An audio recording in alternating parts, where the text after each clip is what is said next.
This is Trend Following Radio, where great thinking comes alive. Nobel Prize winners, legendary traders, best-selling authors, and the pros that know what drive us irrational human beings. I am your host, Michael Covel. Not filtered, raw, honest. That's my passion.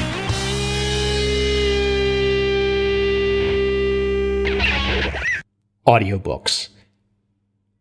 I did not have an audiobook that I owned until early 2016.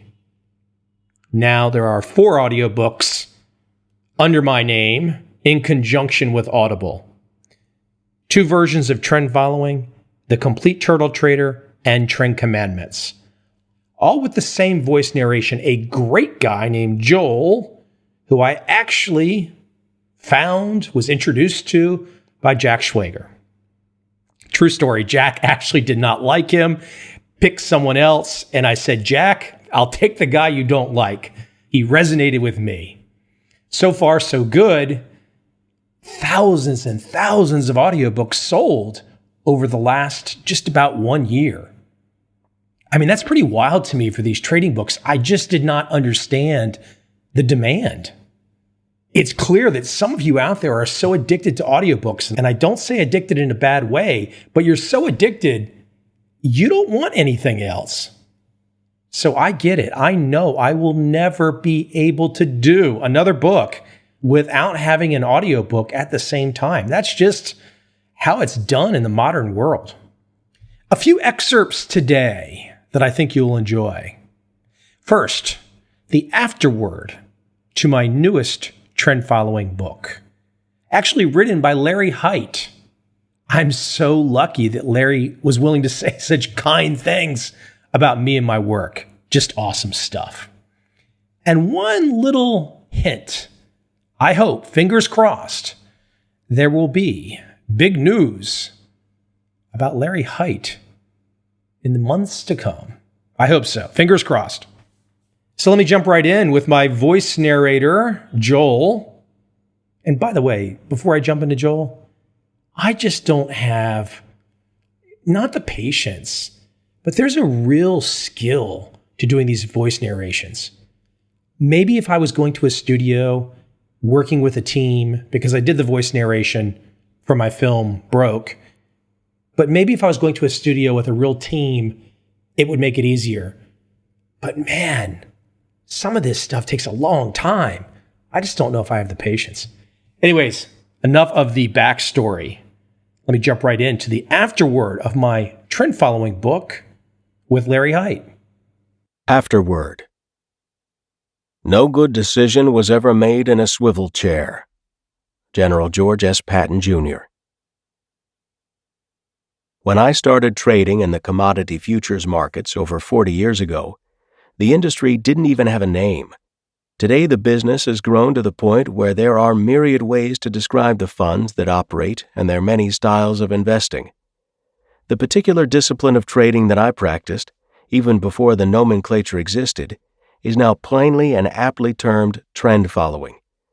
In fact, while I have seen many strategies come and go, most of the other managers that I have known to survive and thrive over the past few decades in global futures markets are also trend followers. For having made my living as a trend follower, I've yet to come across a more compelling study, so clearly distilled, than has been offered by Michael Covel in Trend Following. I first met Michael Covel when he was working on this book. I was a little hesitant at first about sharing some of the rather simple secrets of my trade. And I didn't make it easy on Covel. I started interviewing him on his investments and how he managed his risk. He quickly made me realize that he not only understood trend following, but that he embraced it much like me. We delved into the roots of trend following and my investment strategies to explore why they work rather than just accepting the results. In reading Trend Following, I now see how well he was able to translate his knowledge and the perspectives of many of my colleagues to paper. Back in the 1970s, most of the guys I knew traded individual markets. The ones who traded wheat did not talk to the guys who traded sugar, and the guys who invested stocks did not care to talk to either one because commodities were for speculators and not investors. Further, the bond crowd thought the stock boys were cowboys. Each group had developed its own superiority complexes and fundamentally believed that only industry experts like them could understand the subtle dynamics of their markets. I guess that's part of the reason that no one cared much for trend followers like me. I viewed every market the same way, and each represented nothing more than a trade to me. Today, for all the different facets, I believe everyone has come to speak the same language. It's the language of risk. In my early days, there was only one guy I knew who seemed to have a winning track record year after year. This fellow's name was Jack Boyd. Jack was also the only guy I knew who traded lots of different markets. If you followed any one of Jack's trades, you really never knew how you were going to do. But if you were like me and actually counted all of his trades, you would have made about 20% a year. So that got me more than a little curious about the idea of trading futures markets across the board. Although each individual market seemed risky, when you put them together, they tended to balance each other out, and you were left with a nice return with less volatility. I could always see, after I got to Wall Street, how for all the confusion, markets were driven by people and their emotions. That was what all these markets had in common, people. And people just don't change. So I set out to understand similarities in the way that markets moved. When I added up Jack's trades, only a few big trades made him all the money. For each of these big winners, I was there when experts told Jack that these markets couldn't go any higher, but they did. Then when I looked at Jack's losses, they tended to be relatively small, although it took me many years to put it all together. Remember, there were no books like this back then. These seemingly small observations became the foundation for me of two important intertwined investment themes: trend following and risk management. Jack was not so much a trend follower, but he did practice the first rule of trend following: cut your losers and let your winners run. Most of the guys that I knew who lost a lot of money actually tended to be more right than wrong. They just lost a lot on a few big losers. I believe that people put too much of a premium on being right. In some ways, it's one of the drawbacks for people who went to the best schools and always got straight A's. They are too used to always being right. It gets back to people and emotions. Everyone is happy to take lots of little winners and makes them feel good. When their trades go against them, on the other hand, they hold on because they don't want to accept being wrong. Many times these trades come back and they are able to capture their small profit. To me, that kind of trading is a little bit like picking up nickels in front of a steamroller. Thankfully, the markets don't care about me or you or where we went to school. They don't care if you're short or tall. I was never very good in school, and I wasn't a good athlete either. With my background, the way I saw it, I never had any problem with the idea that I could be wrong. So I have always built in an assumption of wrongness to anything that I do. We now kindly refer to this practice as risk management, but I just wanted to answer the question, what's the worst thing that could happen to me? I never wanted to do anything that could kill me. Knowing that I was not likely to be right that often, I had to trade in a way that would make me a lot of money when I was right and not lose me a lot of money when I was wrong. If that wasn't enough, it also had to be simple enough for me to understand. After many years of searching and learning things the hard way, I evolved my own version of trend following. The idea made sense, and I had some good examples to follow. Still, I wanted to prove to myself that it worked without betting real money. I had to test what would have happened had I traded that way in the past. These were the early days of computers, and we even had to borrow time on university computers to test and prove our theories. It was a painstaking task, but it gave me the comfort that I needed. Now, in reading trend following, the do-it-yourselfers might argue that having a book that illustrates these same basic principles takes some of the fun out of it. Actually, Covel, like any good trend follower, has not focused solely on the endpoint. He gives you a deep understanding of the most important part, the path. Unlike so many other books that have been written about investing, Trend following goes beyond the results to explore the journey of this outstanding group of traders. For my staff, Covel's Trend Following is required reading. For my daughters at home, it has finally settled the question I seemed never to have been able to clearly answer myself. Daddy, what do you do for a living? This book captures and conveys what so many traders have taken careers and large losses to learn. And lucky for all of us, you don't have to be Phi Beta Kappa to understand it. We no longer live in that world of wheat guys, sugar guys, and stock guys. Trend-following trading is an important force in every market and should be a part of any diverse investment portfolio. For me, the discipline of trend following goes beyond trading and money management. Trend following is a way of thinking that can be employed in many parts of life, as we all tend to continue to do things that work for us and stop doing those activities that don't. The way I see it, you have two choices. You can do what I did and work for 30-plus years, cobbling together scraps of information, seeking to create a money-making strategy, or you can spend a few days reading Michael Covel's book and skip that 3-decade learning curve. Larry Hite. Larry Hite founded Mint Investments in 1983, and by 1990, Mint Investments had become the largest commodity trading advisor, CTA, in the world in terms of assets under management. The classic Market Wizards dedicated an entire chapter to Hite's trading and risk management philosophy. Note, I reached out to an associate of mine, Steve Burns, for extra Larry Hite feedback. Steve, who is one of the go-to voices for new traders, reminded me of these Hite gems left out of this edition of Trend Following. Frankly, I don't see markets. I see risks, rewards, and money. The truth is that while you can't quantify reward, you can quantify risk. If you argue with the market, you will lose. If you diversify, control your risk, and go with the trend, it just has to work. This next excerpt is from my audiobook for Trend Commandments. It's actually a white paper that one of the turtles allowed me to put in the book. One of the turtles named Stig Osgard. A great paper. You can find it online. But again, the point here, audio. This is a great reading of one of my chapters from Trend Commandments featuring Stig's white paper.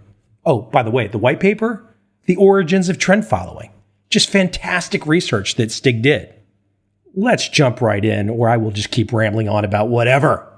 Without further delay, on to Trend Commandments. Chapter 57. You can't change the direction of the wind, but you can adjust your sails. Origins.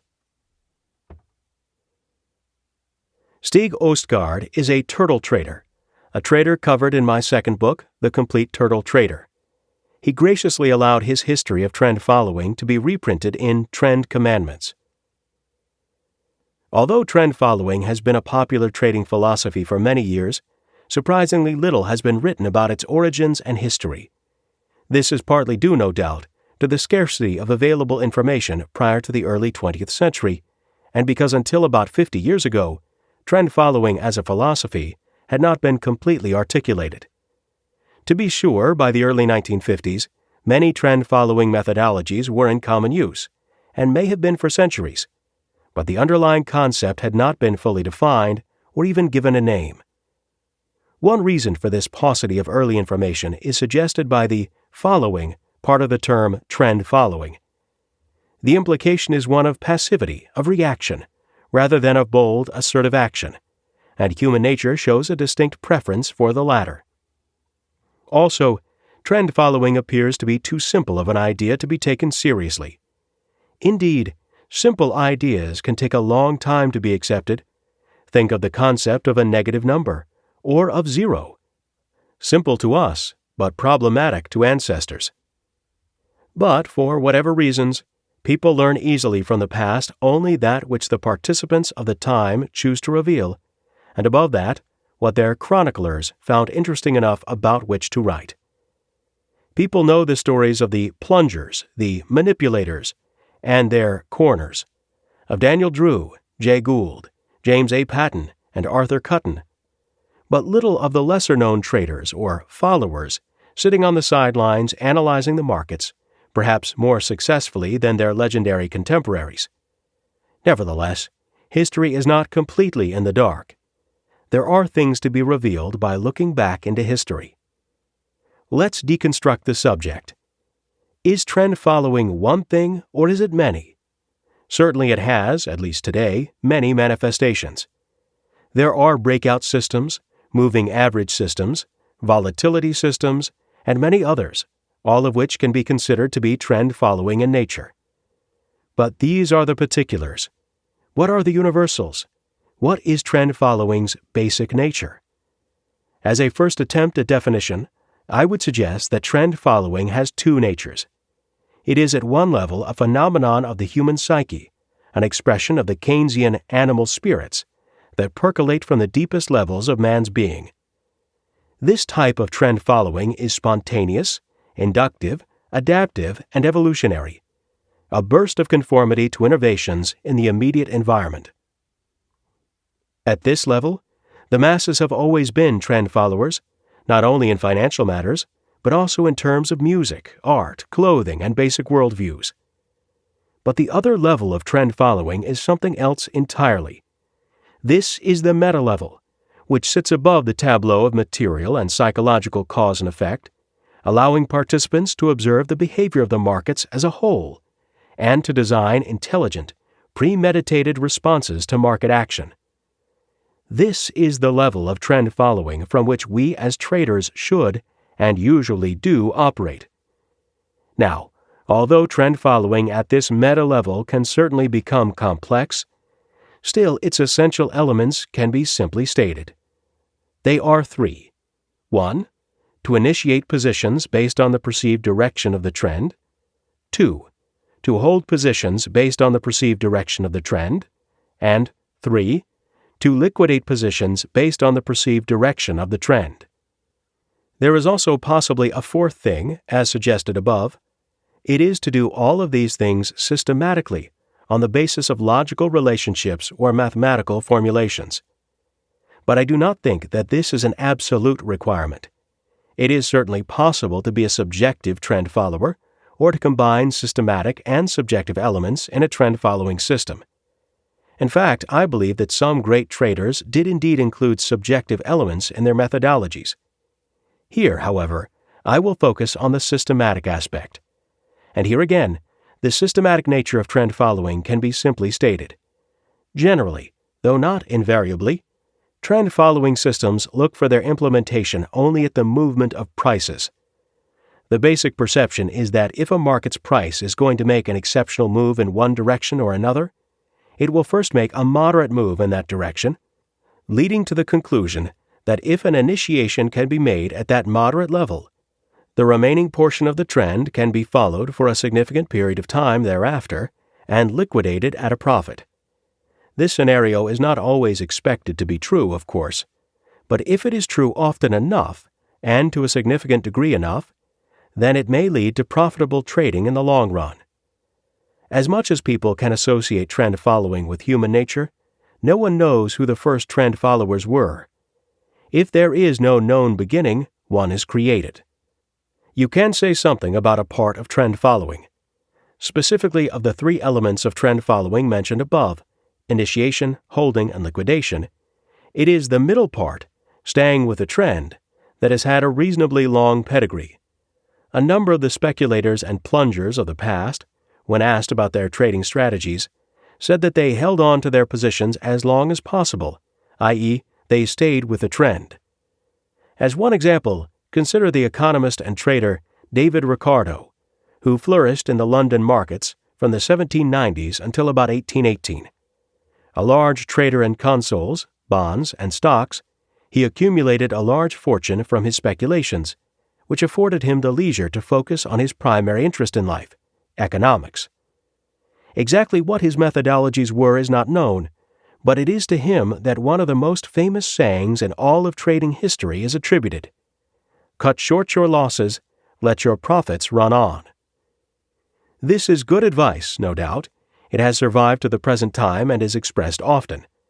Still, there is no detail here, no advice on how to cut losses or how to let profits run on. And while the first part of the maxim says something about some liquidations, nothing is said about initiations. The ending part, however, is a clear exposition of a central tenet of trend-following philosophy. As long as the trade is going your way, don't get out. For another example, move forward a century and west to another continent. Here is a quotation from the famous grain trader of the Chicago pits, Arthur W. Cutton. "Most of my success has been due to my hanging on while my profits mounted. There is the big secret. Do with it what you will." Again, Cutton is saying, stay with the trend. For a third and final example, let us introduce Jesse Livermore, a very central figure in the history of trend following, about whom more will be said later. Here is a significant quote from him. "The big money is not in the individual fluctuations, but in the main movements. That is, not in reading the tape, but in sizing up the entire market and its trend." This last quote is from Edwin Lefebvre's Reminiscences of a Stock Operator, a series of articles from the Saturday Evening Post in 1922 to 1923, reprinted in book form many times. Although the speaker is stated to be Larry Livingston, it is generally agreed, based on known biographical information, that Lefebvre's interviewee was Jesse Livermore. The quotation, in turn, is Livermore's interpretation of an oft-repeated statement made by Old Partridge, a brokerage house acquaintance of Livermore's, that "it's a bull market, you know." This advice was given whenever some trader was tempted to liquidate a winning position too soon, and was not always well regarded. To Livermore, however, the advice finally sank in, yielding the analysis above and, it would seem, changing his trading style, if not permanently, at least in his periods of trading well. Old Partridge, alas, though people would like to know a lot more about him, will remain a mystery. How did he initiate his positions? How did he liquidate? No one will probably ever know. Prior to the mid-19th century, speculation seems to have been largely the province of the elite and a small coterie of early but still semi-elite trend followers. The larger public's participation was primarily as trend followers in the lower sense, taking part in one or another of the bubbles that permeated the financial scene from time to time, helping to precipitate the panics that occurred regularly during the period. But the next half-century and beyond saw the growth of a much larger pool of market participants, as well as some fundamental changes in thinking and procedures. According to William Fowler, in his book 10 Years in Wall Street, written in 1870, the key year was 1862, when began the greatest era of speculation the world has ever seen, while Uncle Sam's presses were printing greenbacks by the million. To be sure, some price movements in stocks and commodities during this era were breathtaking. In addition to the grain corners previously mentioned, there was the gold pool of 1869, as well as regular bull runs in numerous railroad stocks. The importance of Fowler to knowledge is that he was not just a writer, he was a participant. He knew the major traders of the day personally and participated in many of the market movements of the day himself. Finally, there is an extensive and meaningful narrative concerning speculation and the workings of the markets during a very formative period. Significantly, none of these writers records the use of any meaningful systematic trend-following methodology, although Fowler does give an example of Pat Hearn, who added to his position every time the price of his stock went up by 1%, and sold out entirely when it went down 1%. Henry Clews, in 28 Years, suggests a very primitive form of trend following, advising young traders to watch the behavior of the old retired operators who, away from the hustle and bustle, and after many, many years of experience, finally imbued with wisdom, leave their homes only a few times a year to make their appearances on the street, at times of market euphoria to sell and in panics to buy. I say to the young speculators, therefore, watch the ominous visits to the street of these old men. If you only wait to see them purchase, you can hardly fail to realize handsome profits on your ventures. Good advice, perhaps. But the problem was actually greater. Rather than old men, it was the rings and pools that more often began major market moves. How could one tell when a pool had started buying, or had begun selling? These questions had no real fundamental answer, or at least none that was accessible to the average small trader in these markets. To be sure, there were newspapers, but how was one to know the truth of what was being reported? Even if there was no outright disinformation, surely the big speculators did not telegraph their intents so easily. They rather tried to hide their buying and selling.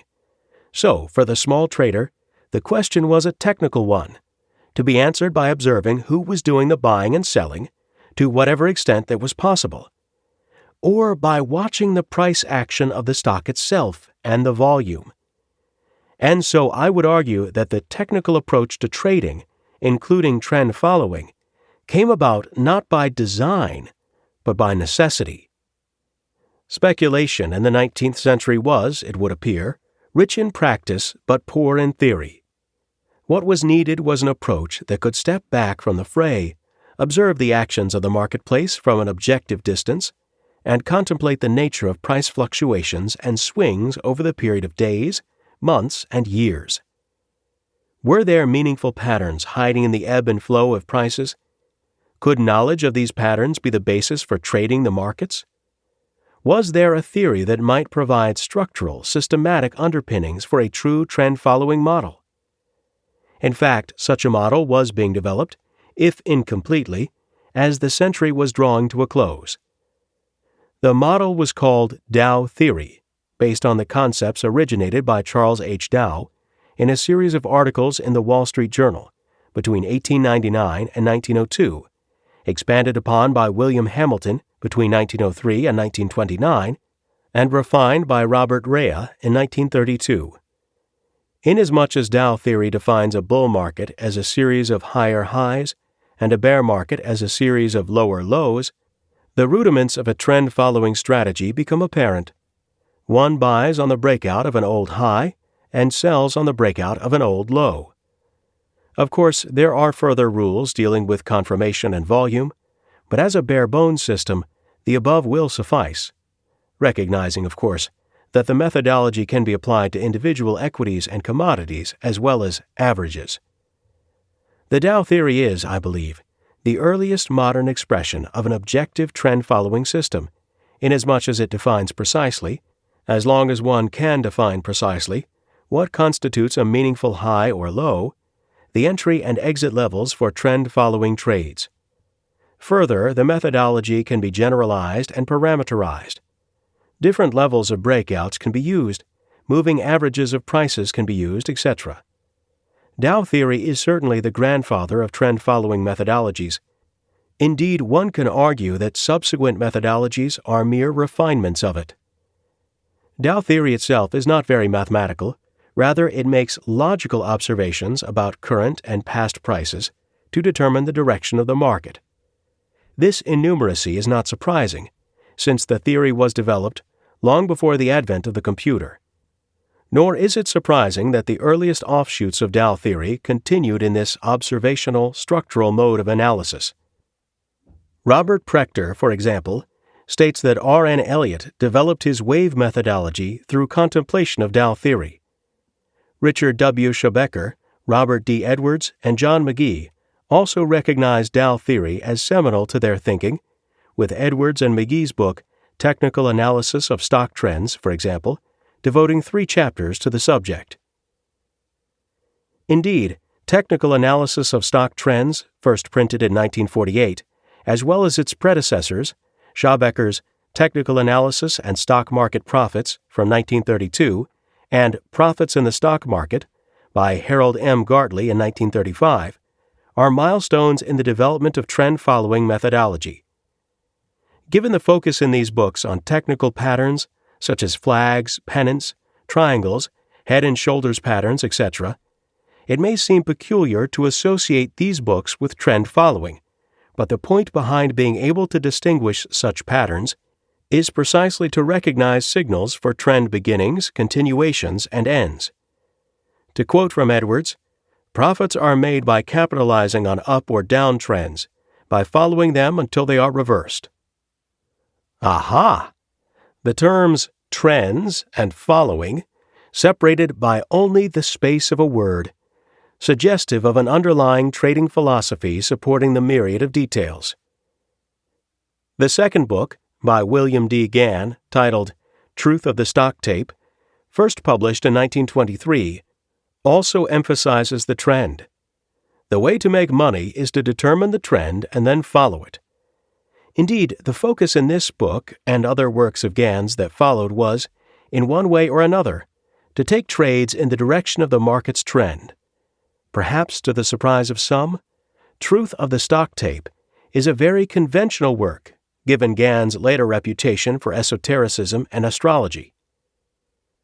The third book was Richard D. Wyckoff's Studies in Tape Reading, published in 1910. Significantly, Wyckoff uses the term follow the trend, albeit in a short-term, day trading context, when discussing one Jacob Field, prince of the floor traders, but he does not follow through with a philosophy or description. A few years later, however, Wyckoff was more decisively on the side of trend following, actually publishing a newsletter titled The Trend Letter. In a similar vein, in a later work, Wyckoff uses an interesting metaphor for trend following. A small trader should be a hitchhiker.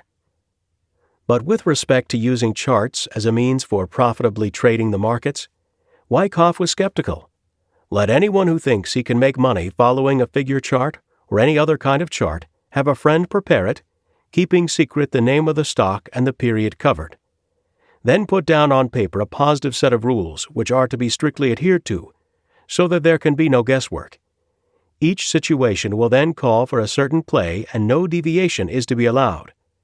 Cover up with a sheet of paper all but the beginning of the chart, gradually sliding the paper to the right as you progress. Record each order and execution, just as if actually trading. Put Rollo tape down as coppering every trade, and when done, send him a check for what you have lost. Of course, the methodology suggested by Wyckoff can now routinely be done on an iterative basis by computer. Not one, but millions of tests can be done with a rapidity that would have astonished Wyckoff. But would his judgment have changed? Possibly, since many years later, Wyckoff was using charts to draw trend lines, or as he called them, supply lines and demand lines, depending upon whether these lines connected high or low points. Let us get back to practice again and return to Jesse Livermore, who communicated much about his trading, either through Lefebvre's articles or through a book he wrote himself in 1940, How to Trade in Stocks.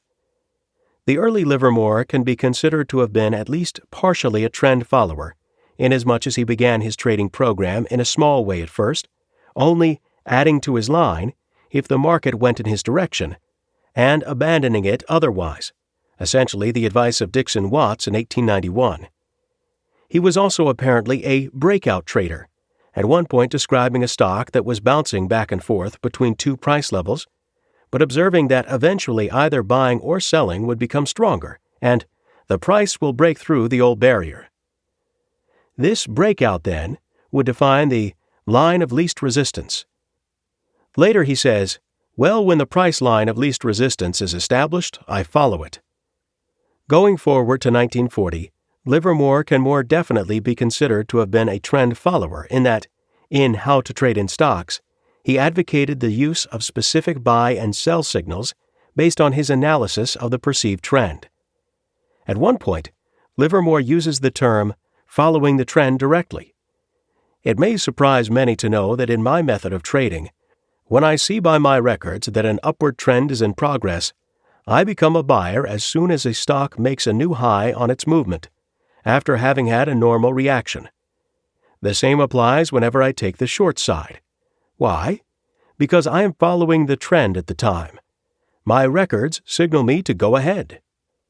Note that the verb follow has become the present participle following, an important conceptual necessity, though not the final one, I believe, in solidifying the idea of trend following as a continuing or recurring action.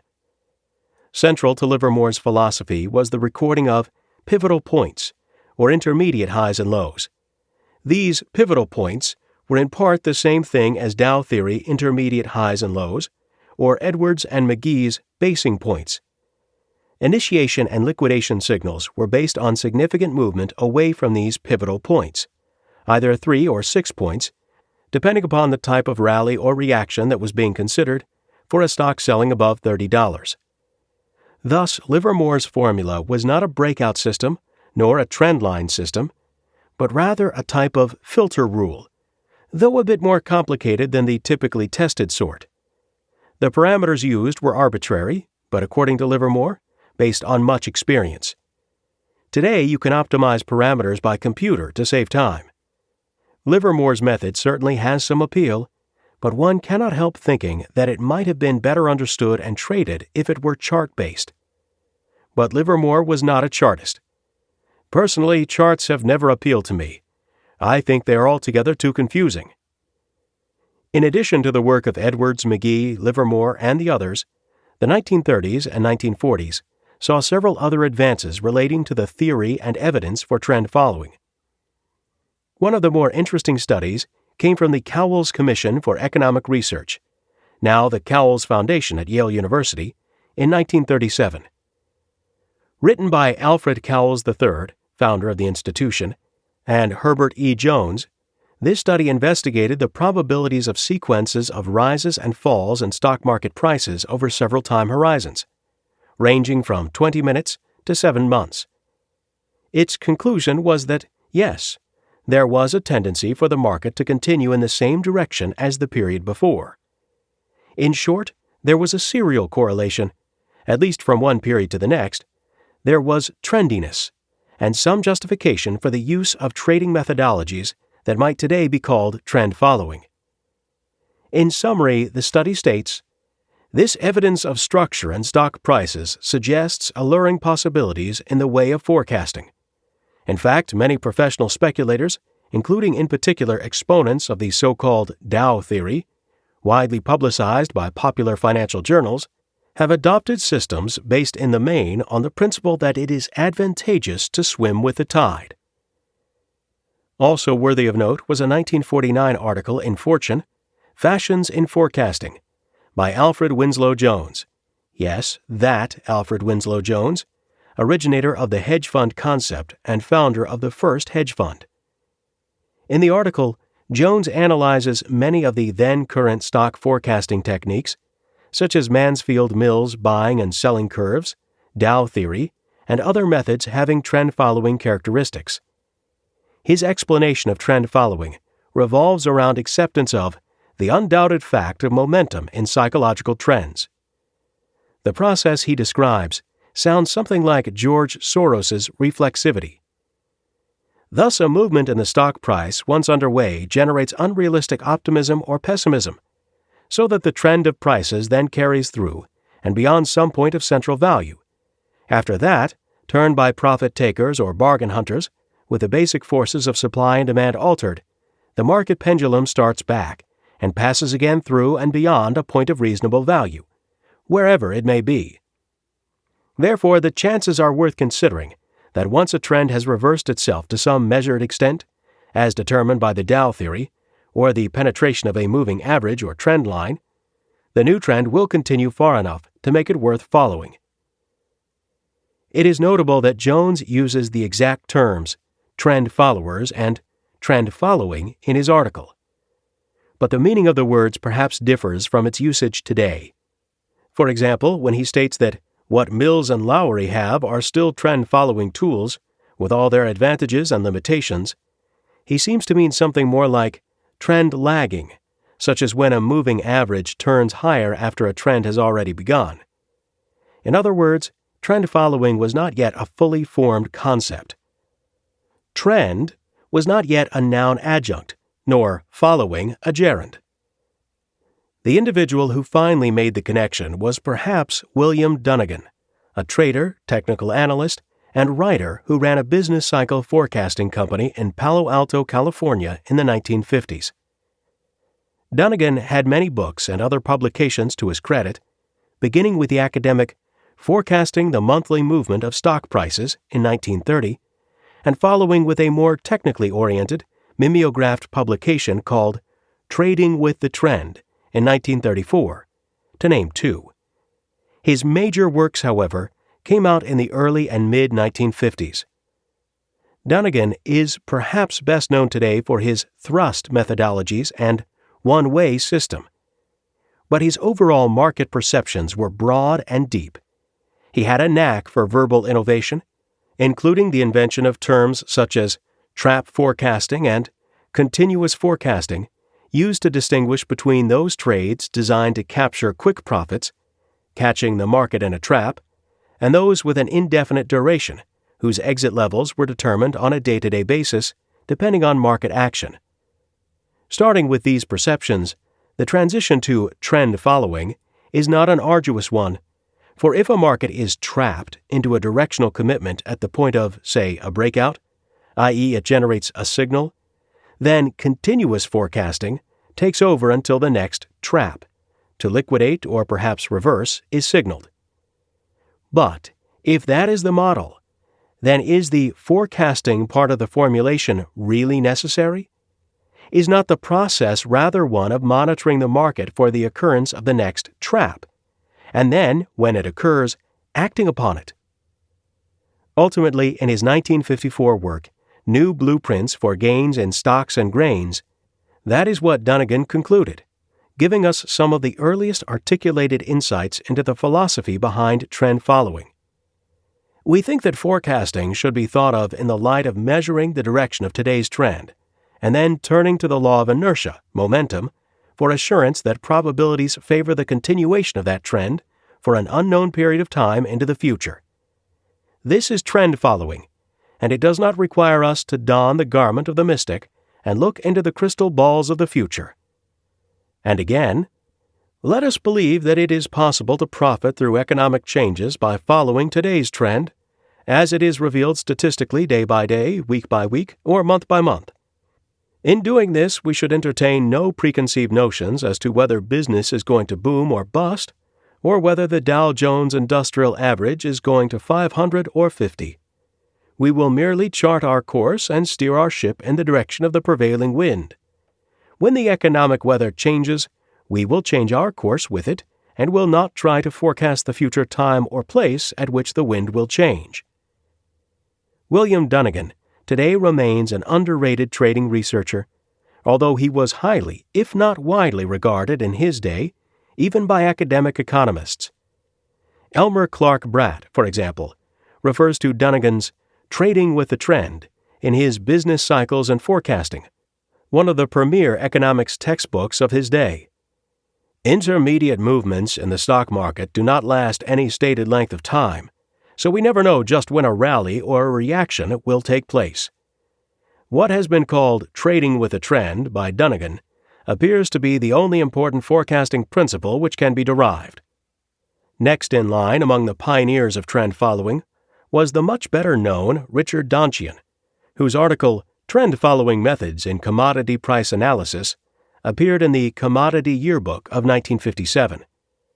Donchian's article was written in a confident, matter-of-fact manner, suggesting that he had a long, intimate knowledge of the principles about which he wrote, particularly the use of moving averages and swing trading, both developed in the article as examples of trend-following methodology. Like Dunnigan, Donchian discussed more than just the trading systems themselves. He also discussed the philosophy behind them. The comments he made about trend following still hold true. Every good trend-following method should automatically limit the loss on any position, long or short, without limiting the gain. Whenever a trend, once established, reverses quickly, there is always a point, not far above or below the extreme reached prior to the reversal, at which evidence of a trend in the opposite direction is given. At that point, any position held in the direction of the original trend should be reversed, or at least closed out, at a limited loss. Profits are not limited because whenever a trend, once established, continues in a sustained fashion without giving any evidence of trend reversal, the trend-following principle requires that a market position be maintained as long as the trend continues. Richard Donchian, as most traders are aware, did much more than write about trend following. He was also a broker, analyst, and trader who most significantly was the founder of the first publicly managed futures fund, the Moving Average-based Futures Inc., in 1948. Starting in 1960, he began writing a weekly commodity trend timing letter, based on one of his better-known trend-following systems, the 520 moving average method, thereby creating a documented decades-long performance record for his trading methodology. Further, Donchian was an innovator in advancing an idea that is now the norm among large futures trading entities everywhere: the concept of trading many markets at the same time in a portfolio. When I first got into commodities, no one was interested in a diversified approach. There were cocoa men, cotton men, grain men. They were worlds apart. I was also the first who decided to look at all commodities together. Nobody before had looked at the whole picture and had taken a diversified position with the idea of cutting losses short and going with a trend. And so, with Dunnigan and Donchian, the story comes to an end. Although these two were by no means the first trend followers, nor surely the last, they were truly a watershed in the history of trend following. While many of the ideas that preceded theirs were trend following in nature, they were largely inchoate, with an unstated or incomplete underlying philosophy. Dunnigan and Donchian, however, articulated this philosophy, indeed called it trend following, and thereby laid a foundation upon which later methodologies could comfortably rest. The narrative continues, of course, but since it has already been well and amply covered, I will stop at this point. Suffice it to say, however, that everyone remains under the influence of these pioneers of trend following, whether people know it or not. You can read an unabridged version of Stig Ostgaard's On the Nature and Origins of Trend Following at www.trendfollowing.com/resources. It's quite true what philosophy says, that life must be understood backwards. But one then forgets the other principle, that it must be lived forwards, a principle which, the more one thinks it through, precisely leads to the conclusion that life in time can never be properly understood, just because no moment can acquire the complete stillness needed to orient oneself backward. And finally, on this mega episode, featuring excerpts from my audiobooks, a full chapter from my trend following book, my newest trend following book, a full chapter getting at the psychology of this game. And it is a game. The psychology where you can see the likes of Ed Seykota, Charles Faulkner, Daniel Kahneman, Amos Tversky, all blending together to deliver aha moments. Let's jump right into my behavioral chapter from Trend Following. Chapter 6.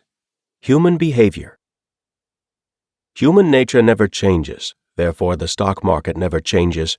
Only the faces, the pockets, the suckers and the manipulators, the wars, the disasters, and the technologies change. The market itself never changes. How can it? Human nature never changes, and human nature runs the market. Not reason, not economics, and certainly not logic. It is our human emotions that drive the market, as they do most other things on this planet. Jesse Livermore, 1940. We are not really interested in people who are experts at the French stock market or German bond markets due to the technical nature of the trading.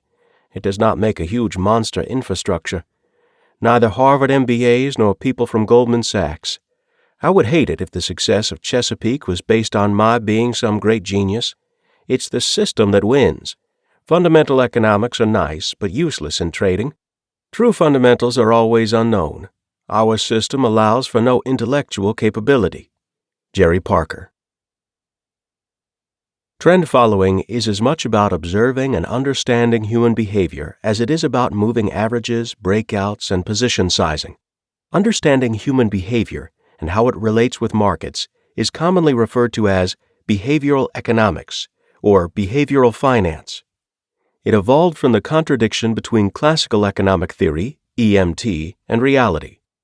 The assumption people act rationally, have identical values and access to information, and use rational decision-making is one preposterous assumption. However, trend-following strategies only work if price trends continue. But why should trends continue? If prices initially underreact to either good or bad news, trends tend to continue as prices slowly move to fully reflect changes in fundamental value. These trends have the potential to continue even further as investors herd or chase trends. Herding can cause prices to overreact and move beyond fundamental value after the initial underreaction. Naturally, all trends must eventually end, as deviation from fair value cannot continue infinitely. Said another way, people are irrational as hell and seldom make rational decisions even if they think they do. That's not my one-man opinion either. I have had the good fortune to learn from and interview the top minds in the field of behavioral economics and finance, including Nobel Prize winners Daniel Kahneman and Vernon Smith, Dan Ariely, Colin Cameron, Christopher Chabris, Robert Cialdini, K. Anders Ericsson, Gerd Gigerenzer, Donald McKenzie, Spiros Makridakis, Terence O'Dean, Steven Pinker, Laurie Santos, Hersh Sheffrin, Daniel Simons, Paul Slovic, Dieter Sornett, Meir Statman, Brett Steenbarger, and Philip Tetlock, to name a few of the best minds in the field. You can find these interviews on my podcast at www.trendfollowing.com/behavior.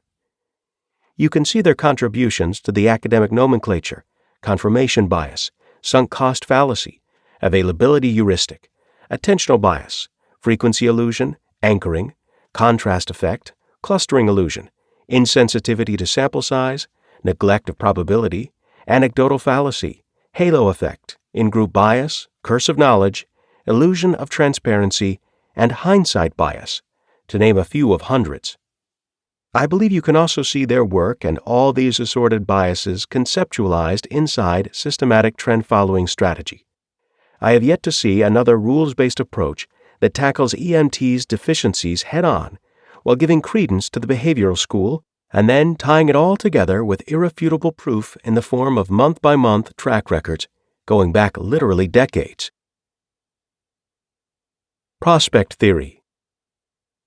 Investment bubbles have always been a part of human market history.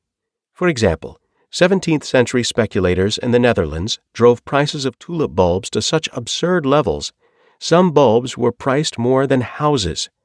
The inevitable crash followed. Since then, from the Great Depression to the dot-com implosion to October 2008, investors can't and will never steer clear of manias. They repeatedly make the same mistakes over and over. Daniel Kahneman, who was the first psychologist to win the Nobel Prize in Economics, see my podcast episode 212, attributed market manias to investors' illusion of control, calling the illusion prospect theory. He studied the intellectual underpinnings of investing, how traders estimate odds and calculate risks, to prove how often people act from the mistaken belief they know more than they do. Kahneman and his associate, Amos Tversky, found a typical person acts on what they christened the law of small numbers, basing broad predictions on narrow samples of data. For instance, if you buy a fund that's beaten the market 3 years in a row, you become convinced it's on a hot streak. People are unable to stop themselves from overgeneralizing the importance of a few supporting facts. Limited statistical evidence satisfies, no matter how inadequate the depiction of reality. They also determined people dislike losses so much they make irrational decisions to avoid them. This helps explain why some investors sell winning stocks too early, but hold on to losers too long. It is human nature to take the profit from a winner quickly on the assumption it won't last for long, while sticking with a loser in the futile hope it will bounce back. Trend following by design knows if you don't cut your losses, if you don't exit with a small loss, loss will grow like a cancer. And the more you struggle with your small loss, unable to accept it, the larger it will become and the harder it will be to deal with it in the future, if you are still solvent by then. The problem with accepting a loss is it forces people to admit they are wrong. Human beings don't like being wrong. Ego rules decision-making.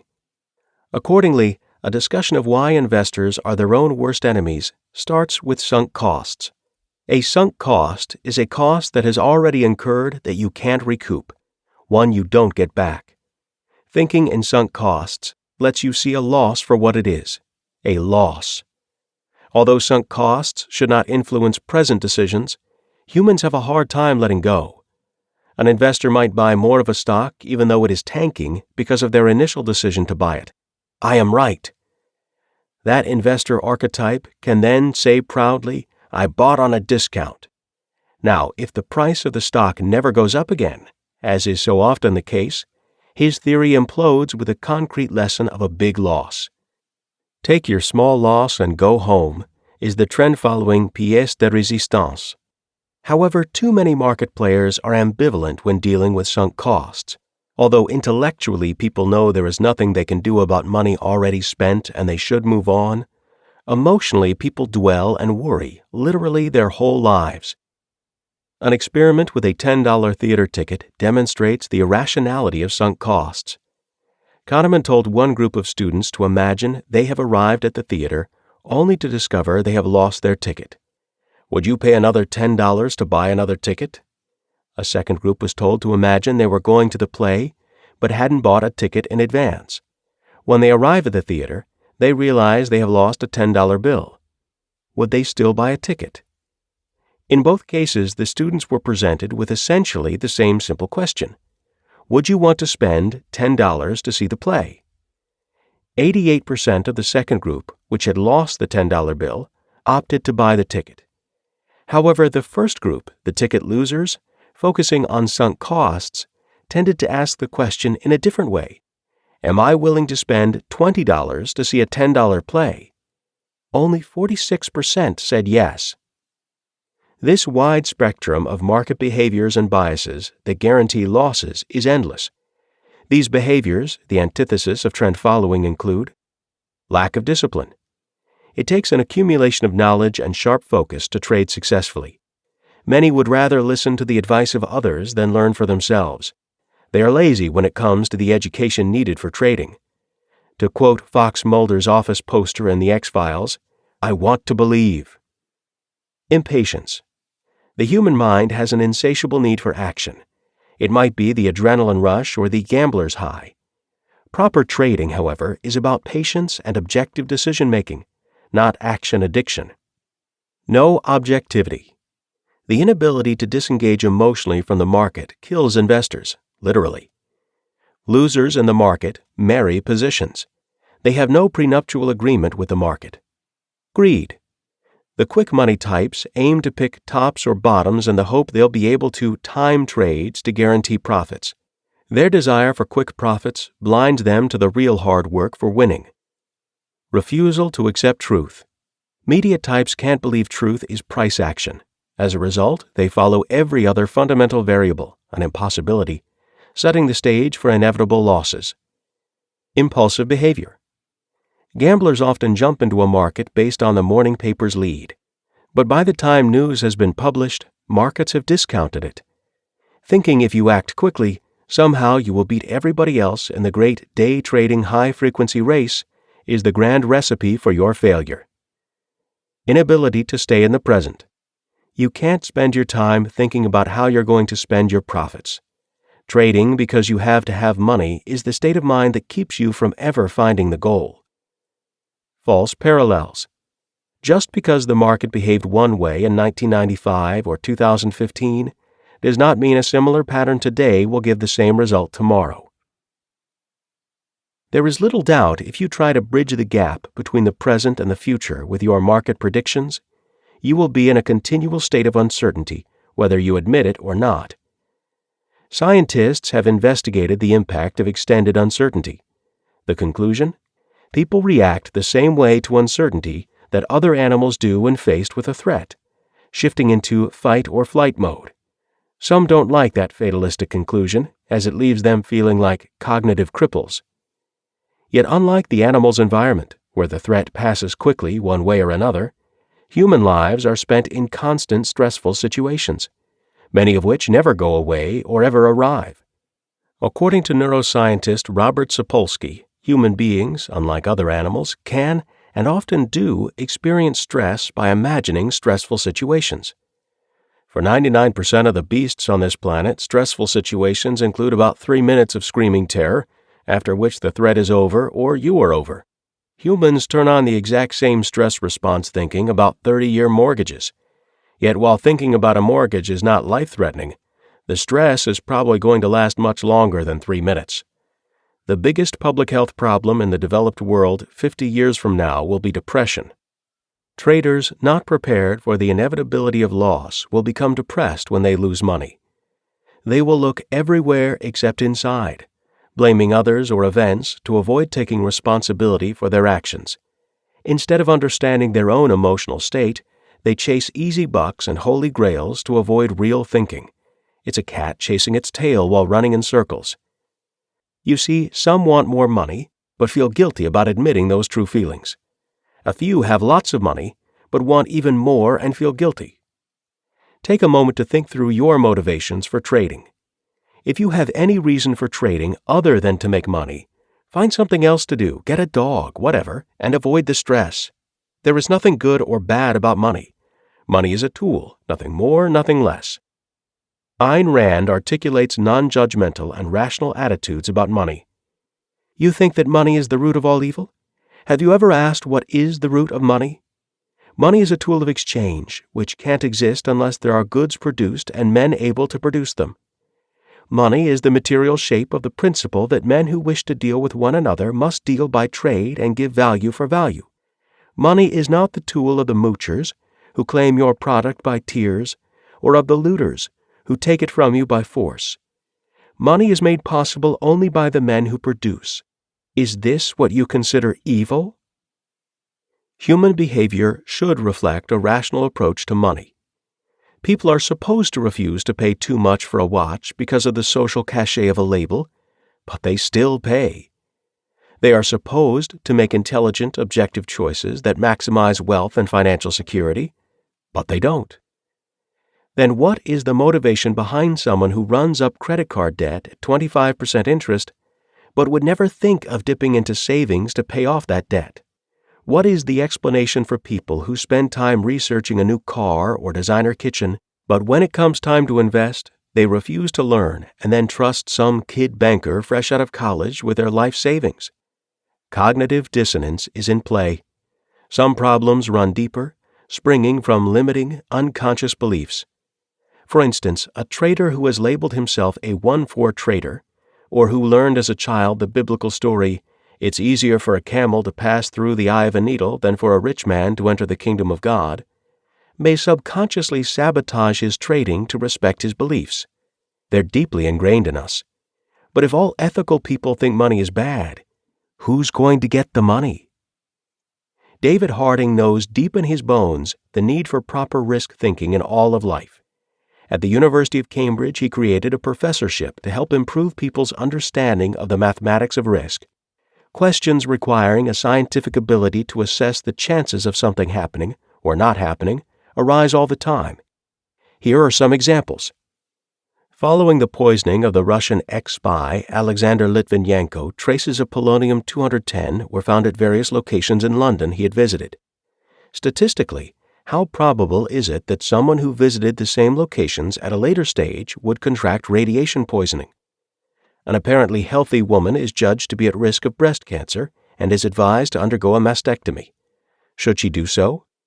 A person has to cross a main road to reach a few shops. Should he walk straight across the road or use an available footbridge instead? How sensible would it be for me to invest in the stock market today? Might delaying improve my prospects greatly? A 29-year-old man decides to marry his girlfriend of 3 years. What is the chance he will meet a more suitable partner at a later stage? As these examples show, risks must be considered in the most ordinary of situations and high-pressure environments alike. But always be careful to not torture the statistics as a form of confirmation bias. Note, my Gerd Gigerenzer podcasts, episodes 193 and 295, offer more on this topic. Emotional intelligence. People want to believe if they are able to discern patterns, count cycles, etc., they will win.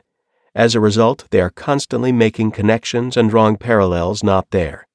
They miss seeing the evidence staring back. Ironically, the real pattern they miss is the pattern of acting with complete confidence to make decisions, right or wrong, in the face of the unknown. The less personal confidence, the more frustrating and demoralizing experiences will be. The more you learn about the markets and yourself, the more confidence unfolds. The greater your confidence, the more effective you become as a trader. Psychologist Daniel Goleman's bestseller, Emotional Intelligence, is a powerful case for broadening the meaning of intelligence to include emotions. Drawing on brain and behavioral research, Goleman demonstrated why people with high IQs often flounder, while people with modest IQs often do extremely well. The factors that influence how well people do in life include self-awareness, self-discipline, intuition, empathy, and an ability to enter the flow of life. Character traits most traders would not consider particularly useful for garnering profits from the markets. Being self-aware also means understanding what you want out of life. You know what your goals and values are, and you are able to stick to them. For example, if you're offered a high-paying job that doesn't square with your values or your long-term goals, you turn it down promptly and without regret. If an employee breaches corporate ethics, you deal with it instead of making a half-hearted response because you're pretending it won't happen again. However, Goleman is not saying you should repress your feelings of anxiety, fear, anger, or sadness. You must acknowledge and understand your emotions for what they are. Like animals, biological impulses drive emotions. There is no way to escape them, but you can learn to self-regulate your feelings and, in doing so, manage them. Self-regulation is the ongoing inner conversation emotionally intelligent engage in to be free from being prisoners of their feelings. If you are able to engage in such a conversation, you still feel bad moods and emotional impulses as everyone else does, but you can learn to control them and even to channel them in useful ways. A trend follower's ability to delay gratification, stifle his impulsiveness, and shake off the market's inevitable setbacks and upsets makes him not only a successful trader, but a leader. Goleman found effective leaders all have high degree of emotional intelligence along with the relevant IQ and technical skills. While other threshold capabilities were entry-level requirements for executive positions, emotional intelligence was the sine qua non of leadership. Without emotional intelligence, someone can have superior training, an inclusive and analytical mind, and infinite creativity, but still won't be a great leader. However, few people live or trade in a vacuum. That sense of being cut off from the world is a common consequence for modern man. This doesn't necessarily mean you need a group of colleagues to hang out with around the water cooler, but objectivity comes from having a balanced life, and that means making sure you don't sit at your screen alone 24/7. Who needs or wants to sit there like that anyway? Neuro-linguistic programming. One of the reasons Richard Dennis and Richard Donchian have been able to teach trend following is found in the field of neuro-linguistic programming, NLP. Top NLP teacher Charles Faulkner sees how to gain the mental edge. NLP's techniques involve moving out of negative mental beliefs and replacing them with positive ones. Think of an unpleasant trade as you do that. What happens if you take a breath and go, "Ah"? Push it out and then trade with it. Much better. People go through fifths of scotch trying to get that feeling. When you get agitated, go whoosh and just step out of it that way and you'll find it's less. Do it again and you'll be at zero real fast. I first met Faulkner at a trading seminar in 2001. He has the natural gift for explanation. He urges traders to take matters into their own hands and to believe, I am competent to be confident. I know what's going on in these markets. If I don't, I get out. I found Faulkner's Swiss skiing example to be especially insightful. He noted until the 1950s, most thought skiing was a matter of natural talent that you had or you didn't have. Then films were made of some of Europe's greatest skiers to identify the movements that characterized them.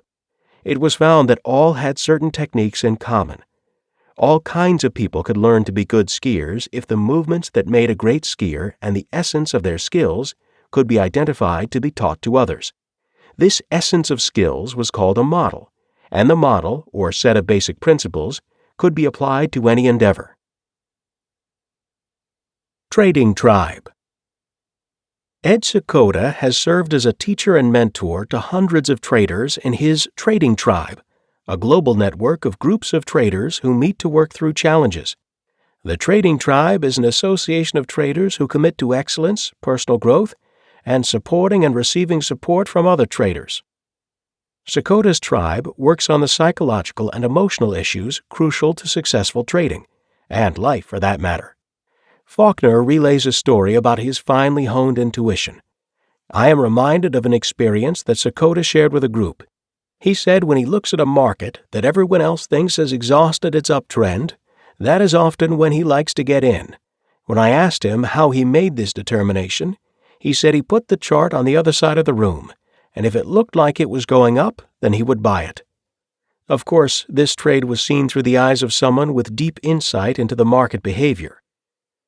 Sakota doesn't pretend to have all the answers, but he is extremely good at turning the mirror back on students so they focus on the self.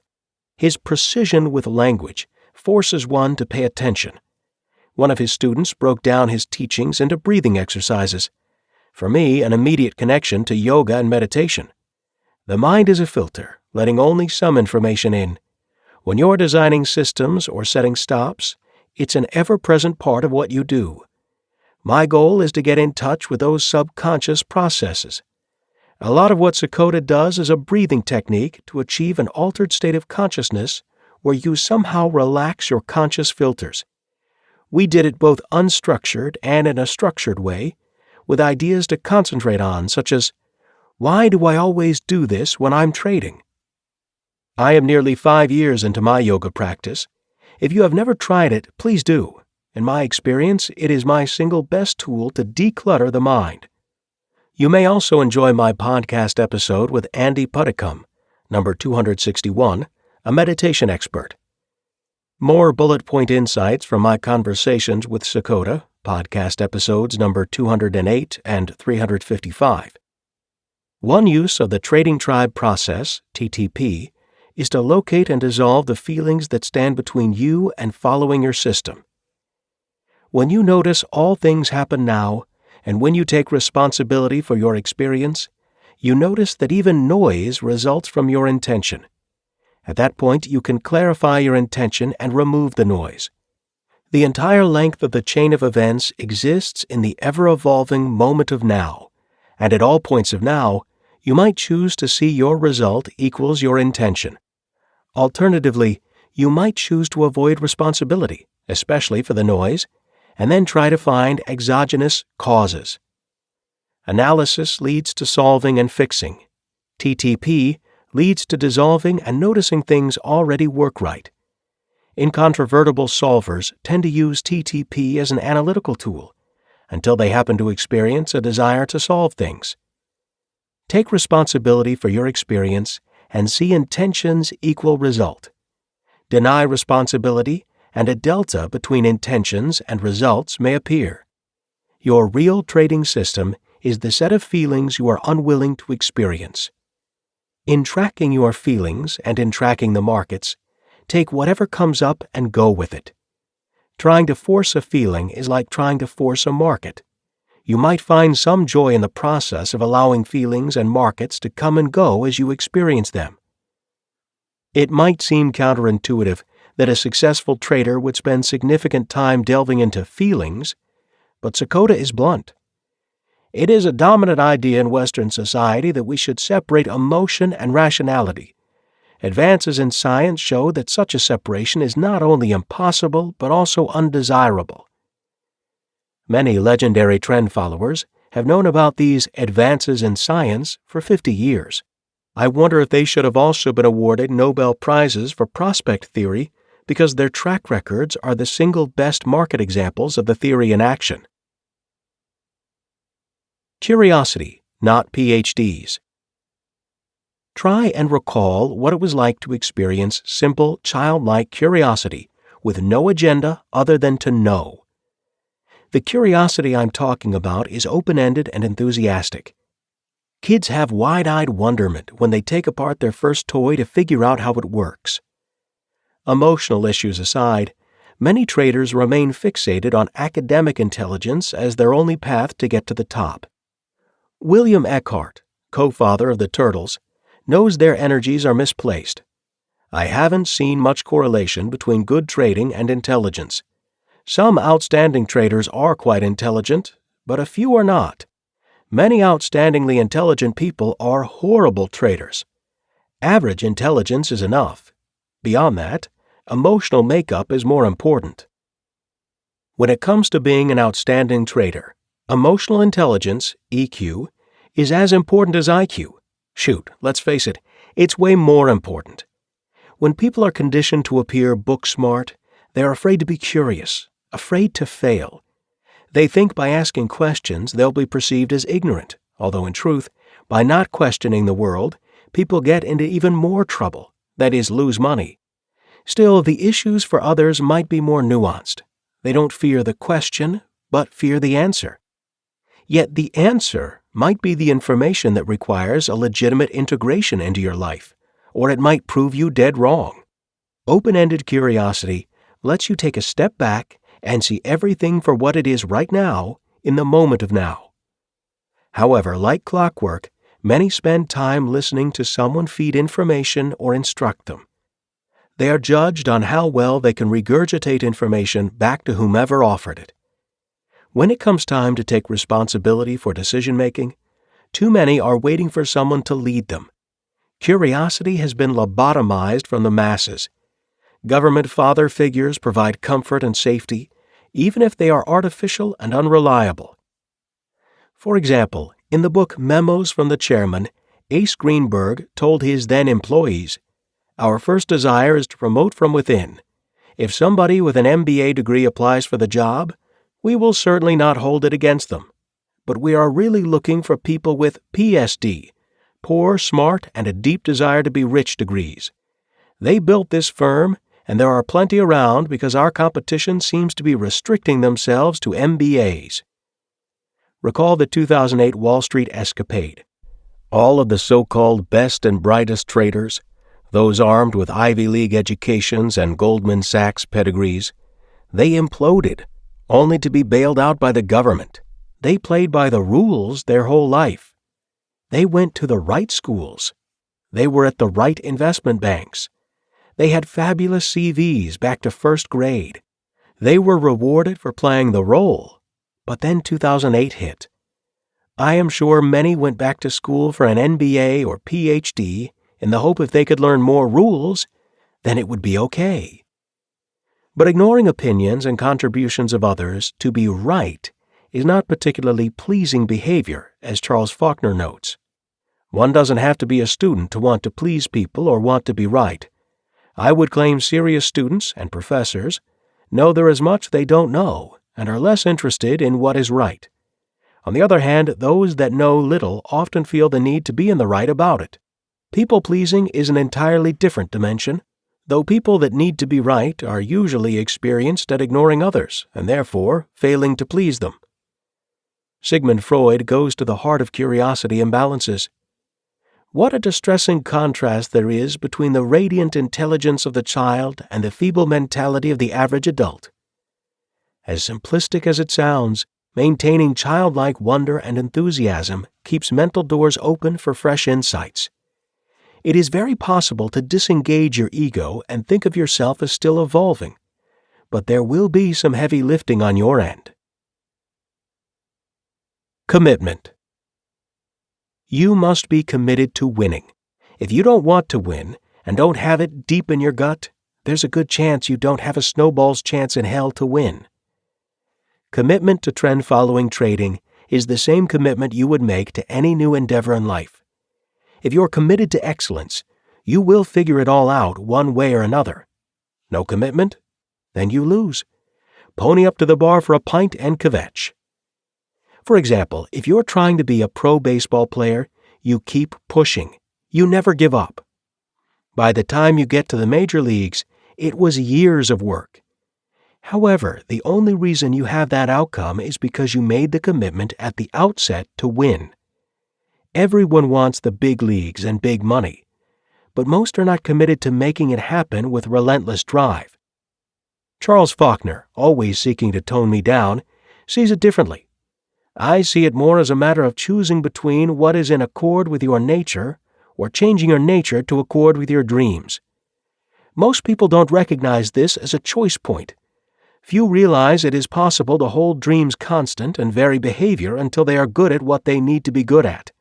And usually there is a bit of both. If you're going to chase success, the basic principles, the basic psychological requirements are the same, no matter what you do in life. You still have to wake up every day with a deep desire to be successful. You have to be consistently focused every day, day after day. You can't wake up and say, I'm going to give a little bit of effort today and see what happens. If it doesn't work out for me, I can say I tried and complain to my wife or girlfriend.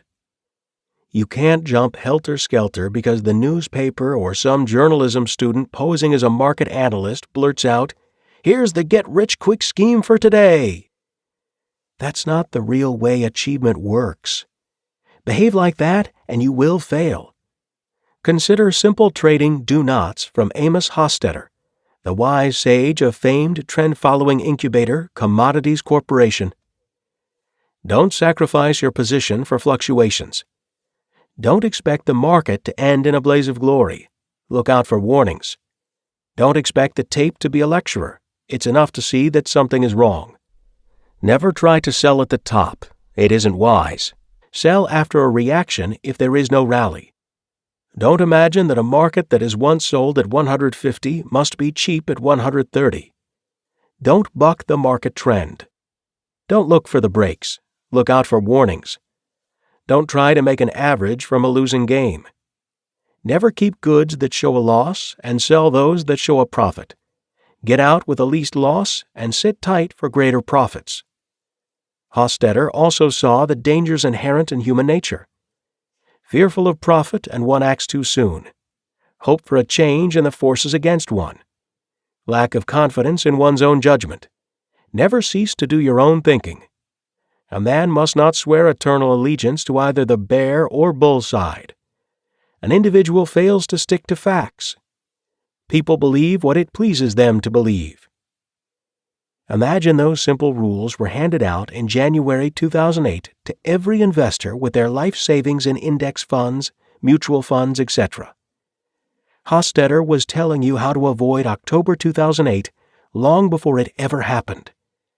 Interestingly, one of Commodities Corporation's founders was Paul Samuelson, the Nobel Prize winner.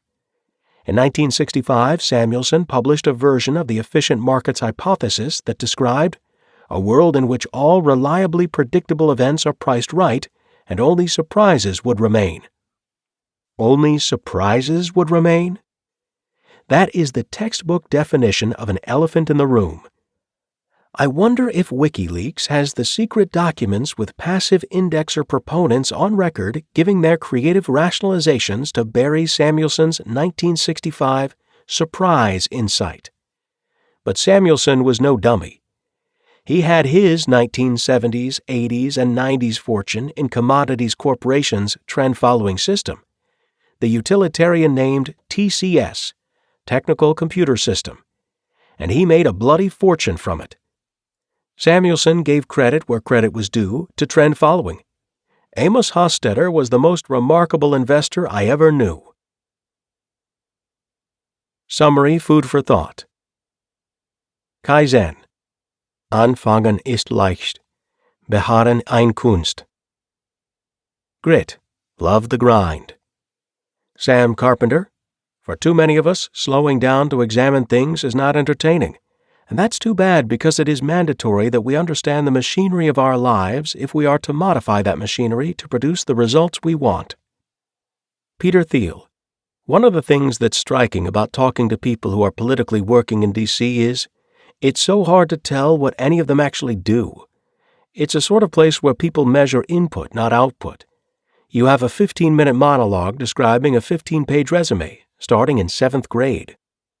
Winners take responsibility. Losers place blame. You tell everybody, listen to me, Hatcher. You've got to tell them. Soylent Green is people. We've got to stop them somehow. Who is John Galt? I think Joel does a great job. Fantastic reading of my content. And if you want to support the cause, please go to Amazon. These books are all available through Amazon, through Audible, wherever you purchase your audiobooks.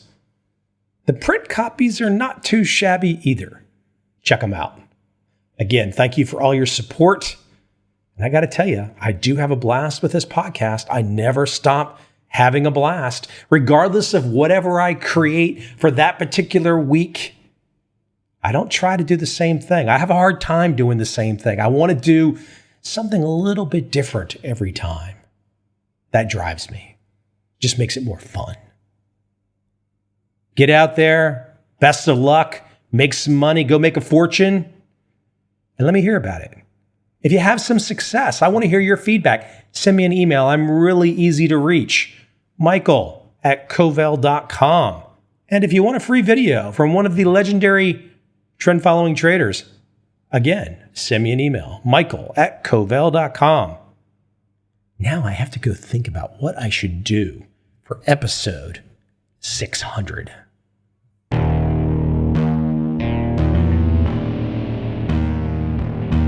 I see a time when those awake will understand how to make money in up, down, and surprise markets. Whether new trader or experienced, college student or financial advisor, protecting against a crash or just trying to make a lot of money, trend following offers everyone an answer in uncertain times. To get started immediately, send me an email, Michael@Covel.com. I will send you the right trend following steps to take along with my free video. But if you want to buy and hold, trust the government and trust Wall Street, this is absolutely not for you.